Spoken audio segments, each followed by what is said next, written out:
8/11/24. So the clutch shifts the first reverse, and go ahead and let it roll a little bit.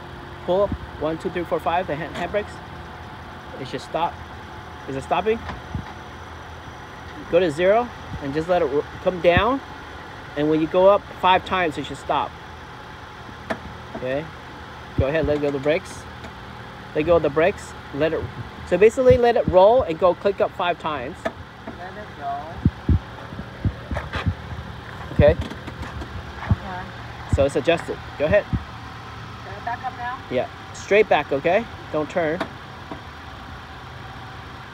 You can close the door. Sure. I can drive with the door. Yeah, you can close the door.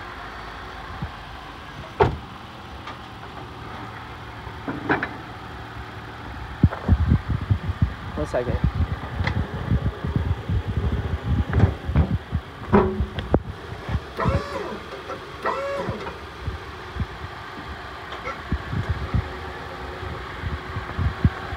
Okay.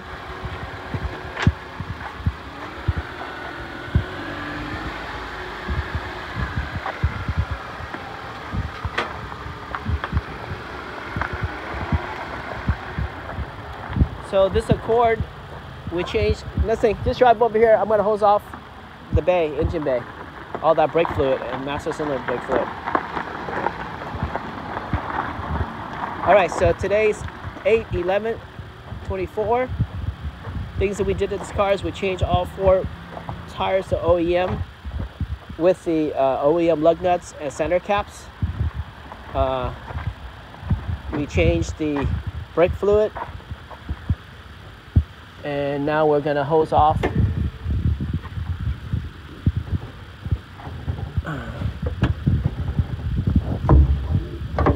All right. So we changed the brake fluid. Now we're hosing off the area because the brake fluid is leaking onto the car that eats paint job. We also changed to brand new master cylinder brake fluid. This both can use .3 or .4, and we put in .3. And we changed the air intake hose to an aftermarket one. I was able to get a clamp here. I'm missing a clamp here. I'll get a clamp there later. We added about 1.5 quarts of 10W 5W20. It was low on oil, maybe 1 1/4. The 1/2 quart is sitting in the trunk. We put in some bug repellent, windshield washer fluid. We checked in the fluid, it's good. The brake pads look good. We haven't test drive the car, and we don't know the condition of the tires, if they'll hold air, so tomorrow we should check on that. And I guess we'll just put out a spin on the freeway and see if it's good. Monday this item should come, and we adjusted the handbrakes, the emergency brakes, to about 5 clicks. The car should stop. What else did we do to the car?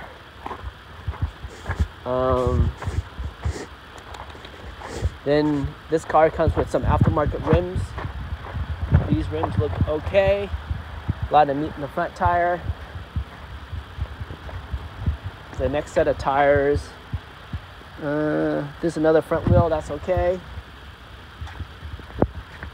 But the rear driver's side is done. It's almost done. Yeah, pretty much done. There seems to be eating more on the inside, so it could be an alignment issue or nobody rotated the tires. So that was rear. That tire is rear passenger side, and rear driver side. The rear passenger side sitting over here. I was trying to use my tire machine to get it off, but because it's deteriorated or it blew out, I can't get it out. So I'm gonna have to saw this thing and do some work. It's been like a good 30 minutes, 40 minutes working on this thing, and it came out so hot. So make sure you wear some long sleeves, because when this thing flies out, it is like lava hot. And then after that, we'll either get another tire on here, and maybe sell it as a set, or sell the whole thing with one missing tire. Since the other tire needs to go, I guess it won't make a difference.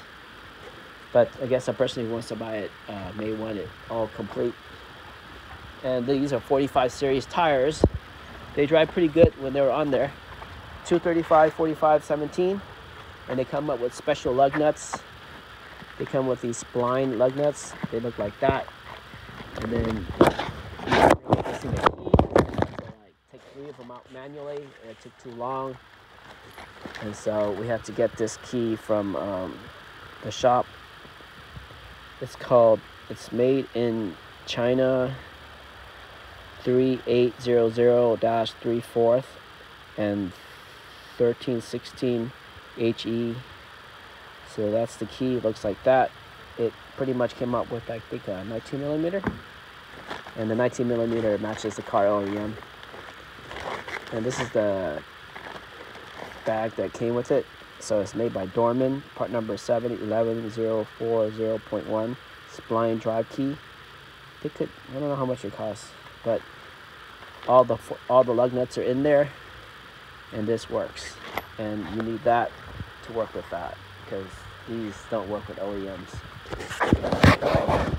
I think that's about it for that car.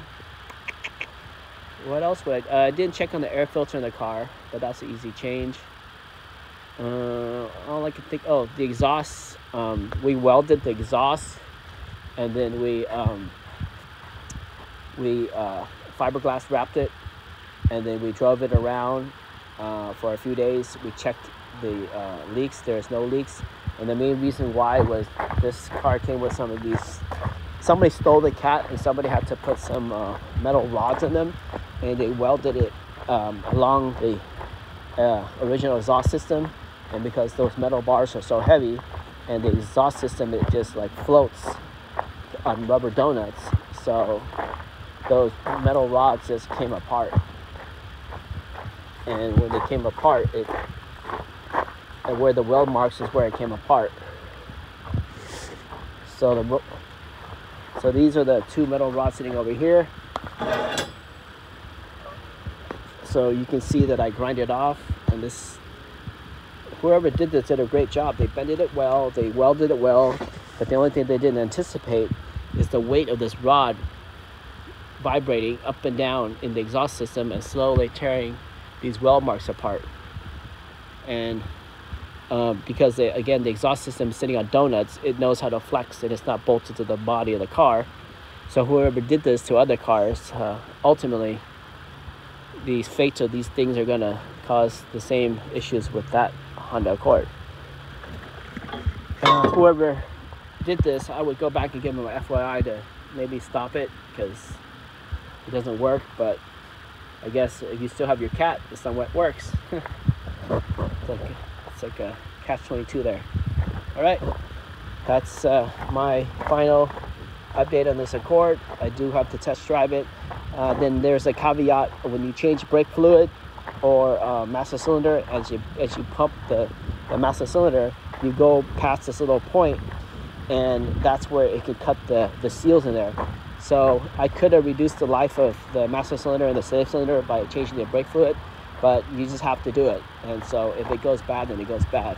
But let's say the next 1 month or 2 you get a leak in the master cylinder, it's probably because of this.